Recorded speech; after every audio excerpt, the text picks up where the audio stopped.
My husband was big into music and sports. So he never saw a game he didn't enjoy.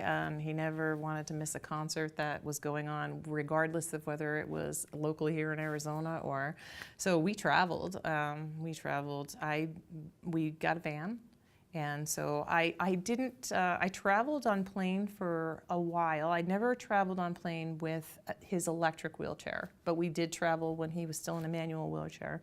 I understand that traveling now, that they're very facilitating and that you can arrange a lot of it up front. But we had a van, we had a handicap-accessible van, and so we used that. And very important to remember that it's not just about, if you're not careful, life just becomes about basic needs.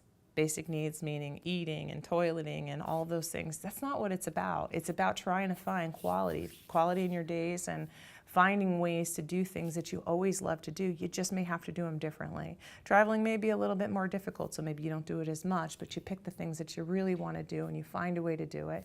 And there were several times when we traveled and I said, maybe just me and him going is a little scary. So we brought friends. There were plenty of times when we'd go see a concert and we'd go to Vegas or we'd go to California and we'd go see a concert and I'd say, come on guys, and 3 of his friends or 2 of his cousins and 1 of his friends, we'd all jump in the van and we'd go, and I'd have people that could switch drive with me, and we'd all go to the concert together and have experiences together, and so, which would be more normal for what we would have done before he had ALS. We would have traveled in a pack and had fun. We had season tickets to football games, and we continued to use them. We switched out our seats, and so many places are very facilitating about making things handicap accessible. We had season tickets. They switched our season tickets out for a handicap accessible section, and we continued with our life just like we did before. Planning ahead a little bit, leaving earlier, and making sure that you have all the things that you're going to need. It helps, but I'm not going to lie, it's a little harder. There's a lot more to it but it's still a lot of fun.